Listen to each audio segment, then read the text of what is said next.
What's up, everybody? This is Justin from the Call Center Chronicles, bringing you another episode. Now, before we get started, I just want to let you know, please like, share, and subscribe so I can bring you more content like this. And in the time that goes by, I'm going to be continuously providing more content and try to get the quality of my content a little better.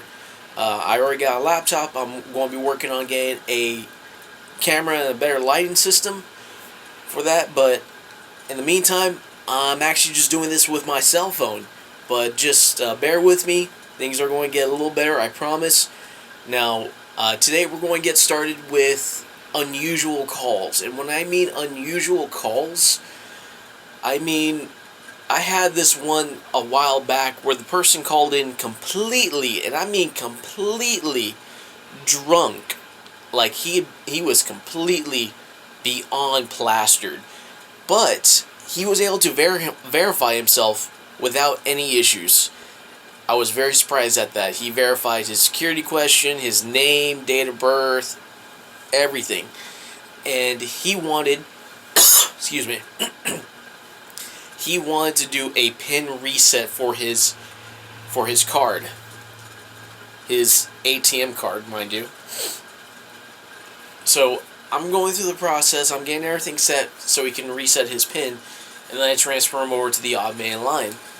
I really wish I could have been there the next day when he tried using his card and didn't understand why it could not work. I would have loved and would have given anything to be there for that, because honestly, I don't know how he was able to manage to do any of that. Completely plastered, slurring his words, the whole 10 yards. It was just the funniest thing I'd ever had the pleasure of handling working in a call center, because it was just so funny. And it's probably by far one of my most favorite calls I've taken. Now, I had another call that was completely so far out of the park that it was not even the same state anymore. Had this person call in angry and pissed off that he could not use his card, that it was being denied. So as he's ranting, complaining, and raving like a lunatic, saying that it was illegal for us to hold his money and everything, I look at the denied transactions. He's putting an incorrect PIN number. An incorrect PIN number. Mind you, since he set up the card, he had not had any PIN changes. So he could not get his own PIN number right. And he's blaming Bank A for this. I'm like, okay, this is not our fault, but he's ranting, complaining, saying that he put his card into the ATM so many times, the cops showed up. The cops are probably going to come after him now. I'm just sitting there listening to him, and I'm starting to realize, okay, you know what, this guy's kind of crazy. But yet he will not let me talk, and it's literally this call ended up going on for 1 hour straight. One of my supervisors looks at me and is like, hey, wrap up the call. I'm like, I can't. This guy's crazy. He's not letting me talk. Listen to it. So they listened to it and I was like, oh man, no, he's crazy. He's full on crazy. And they're like, just hang up on him. And I had to. He calls back again and again and again. He kept calling in multiple times, to the point where every time I would get him, my supervisor was like, just transfer him over, I'll deal with it. And to the point where it got so bad, this person kept calling in, screaming, yelling, complaining that we couldn't help him because he wouldn't let us help him. Supervisor ended up submitting a request to have his number blocked. I don't know how that works, but like, we were no longer going to help this guy. But he had the simplest thing that could just be fixed by just saying, hello, my name's John Doe. I'd like to reset my PIN.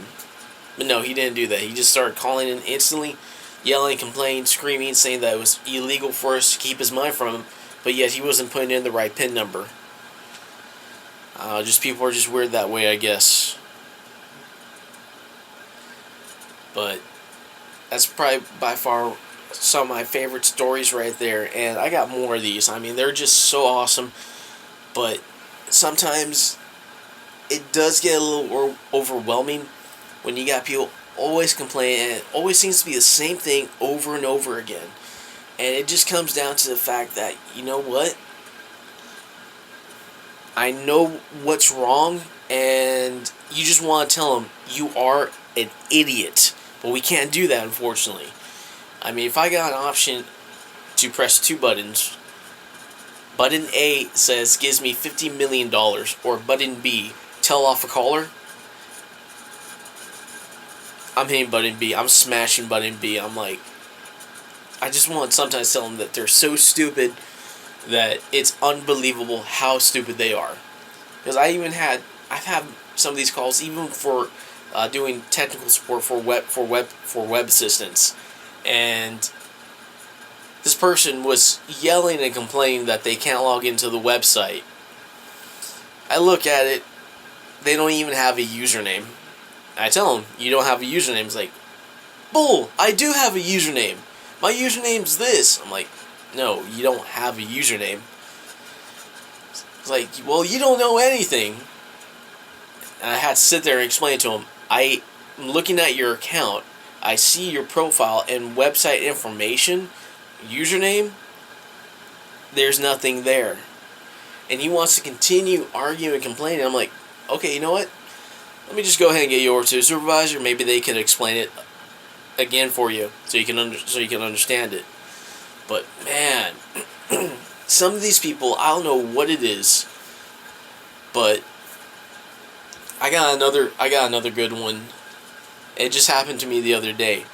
I'm verifying. I'm getting everything set for a money transfer request, and I asked them to verify critical, important information. They're like, well, why do I have to verify that? No one's ever asked me that before. Yeah, we kind of have to ask this. Everyone asks this, and we kind of have to. I was like, well, I don't want to verify that because I don't know that information. You can easily just get by contacting the other bank and asking them for that information. I just need you to verify it. They're like, well, I don't want to do that. Let me talk to a supervisor. Okay, I'll get you in contact with the supervisor, but they're going to restart the entire process of verifying all this information all over again from the very beginning. Well, why are they going to do that? Because it's policy and procedure. We have to do this. We have to verify this information. Make sure it's correct. If not, we're not doing our jobs right. And this person's going crazy. I don't need to do this. I've never done this before. I'm like, really? I'm going back through the notes and I'm seeing that she's done this before. They've asked her before. I'm like, you're not going to seriously sit there and try to tell me how to do my job. Oh, wait. I work in a call center. Apparently everyone knows how to do our jobs better than us. I mean, come on, people. I mean, it's not that hard. I mean, seriously. Just pay attention what we're asking you and answer the questions. It makes things go by a lot easier, a lot simpler, and it makes it happen very fast. You need to know your balance? Okay. Be prepared with your card. Be prepared to get verified. We're just not going to give you your information. We're not going to do everything and provide to you on a silver platter. Like, that's not how it works, Karen. And, oh man, it's just, sometimes, it's just good to vent, just good to get these videos out here, but it's just, sometimes, I don't know. I mean, I got many of these great stories. I'm going to keep providing them to you, but, I mean, I want to tell everyone else's story, so please, remember, leave a comment down below telling me about your story, or better yet, email me. I have an email listed here. Send me an email, and I'll go ahead and tell your stories as well. But that's going to go ahead and conclude today's episode. Remember, like, share, and subscribe, and remember, have a smile on your calls.